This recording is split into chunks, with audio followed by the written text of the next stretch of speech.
Hi everyone, hope you are doing well from wherever you're watching this channel, depending on your time zone. Now, the immediate former Kiambu Governor, James Nyoro, was among the leaders who played key role around railaodinga during the presidential campaign. In fact, he was the point man of Azimio in Kiambu County. This is a man who was organizing for all rallies and activities that railaodinga would want to have within Kiambu County. But surprisingly, the same person has led the Azimio la Umoja One Kenya troops in Kiambu County to officially dump Azimio and join Kenya Kwanza. For them, they are saying that it is time to protect the president and allow him to do his work. My question is, as of now, Kiambu has a different governor, Kimani Wamatangi. What protection does James Nyoro and the team who failed in the previous election want to give to William Ruto? Wanataka kumprotect kwa njia gani?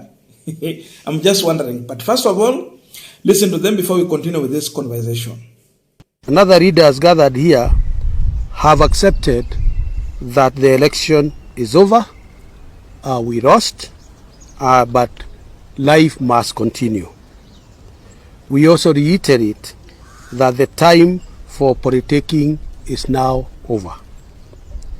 We acknowledge that it is now time to develop and transform this nation, and especially our economy, for the benefit of our people. It continues to guide and protect the president and his deputy as they spearhead the transformation of our country and move it towards a developed nation status. We therefore reiterate that we are ready to support the president in all ways in his endeavor to unite the nation so that we can enjoy systematic and uninterrupted countrywide economic and social transformation. First and foremost, we have a very young government, very vibrant government that has come in. This is the chance not to fight, not to go to the streets. The Kikuyu community has never been in opposition. Why do we want to go there now? So that we can lose opportunities. This is a time to forge forward and look for opportunities that are there within the government for us. We want to plead with the leaders, starting with the CS, Moses Kuria, and the rest of them. Those of you, you know what happened previously. Those of you that have been given this opportunity by the president and his deputy president, please do not forget people. Even if it is a cleaner, please give them a job. Yes. If it is a degree holder, please give them a job. It may never be Damaris, but anybody. Just make sure you put our Kiambu community on that, in that government. We have made sure that we go together with our people to where the party is. And when I speak about the youth, we are saying that we are building youth for the future, not future for the youth. So we are development conscious and we are there to stay. Now, we are continuing with the panel discussion, but just a quick request. For those who are watching and you're not subscribed, please consider subscribing. Returning subscribers, thank you so much. And to all our viewers, please give this video a thumbs up. Thank you, and back to this discussion. Now, when I see this, I am tempted to go back and read Mutahi Ngunyi tweet that we analyzed the other day. And this is what Mutahi Ngunyi said.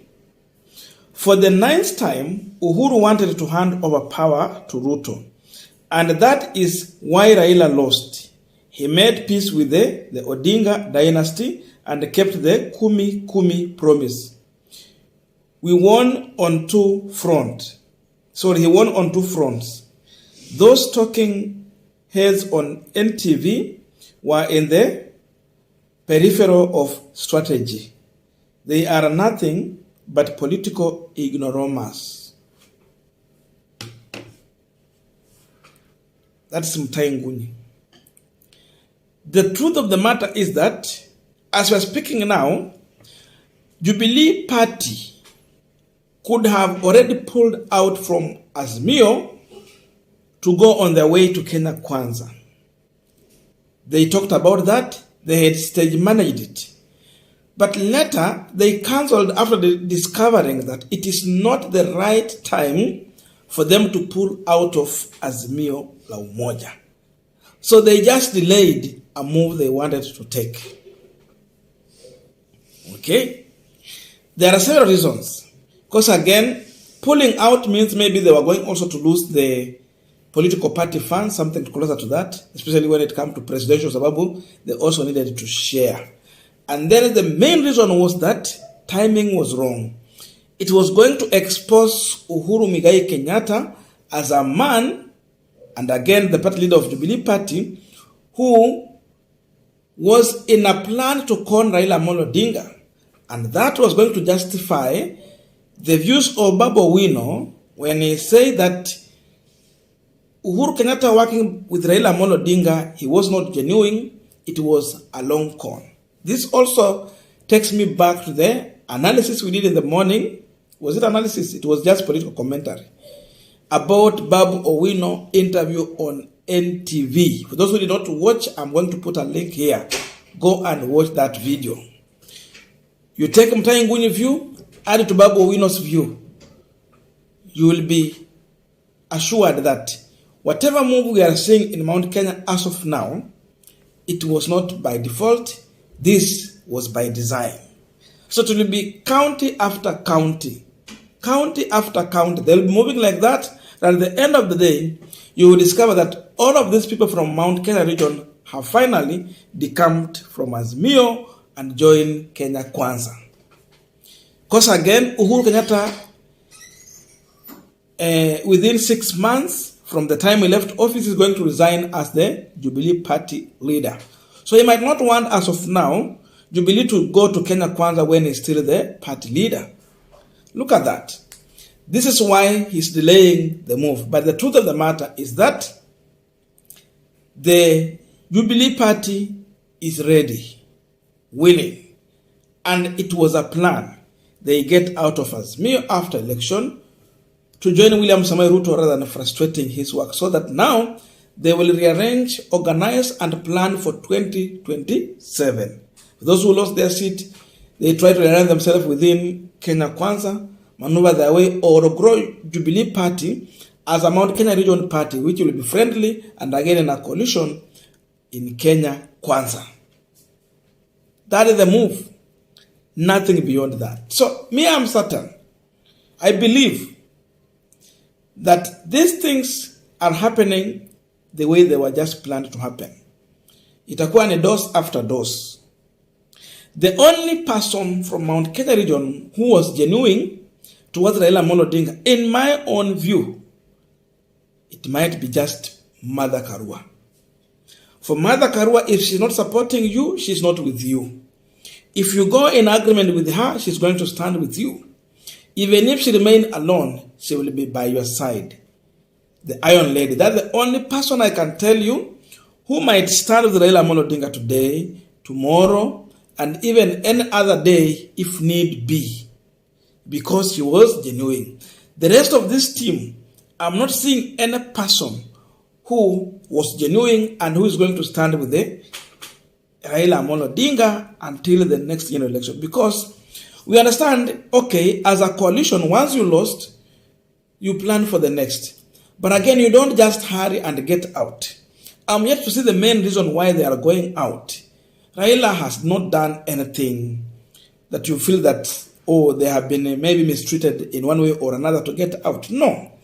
The way Raila Amolo Odinga carried the Code Coalition, from the time we have had the new constitution, I have never seen a coalition breaking immediately after the election. During the Code Coalition, Raila Odinga carried Code Coalition for 5 good years together to the next transition of the NASA Coalition. And in NASA Coalition, Wetangula, Kalonzo, and the team, they stayed together with Raila Amolo Odinga. Then Mudavadi came with the NASA and other people came in. That means Raila was successfully managed to carry these people together. Then from there, of course, we saw the NASA coalition, which again stayed for quite some good time. There was a lot of negotiation which went on, but at the tail end, when they discovered that BBI was bound to fail, once the court pronounced themselves on the BBI matter. That's the time when now they decided to make a move and get out of NASA coalition with transition of One Kenya Alliance then into something else which divided Musalia Wetangula to Kenya Kwanza and Kalonzo, Gideon Moi to railaodinga side with what they called as Azimio.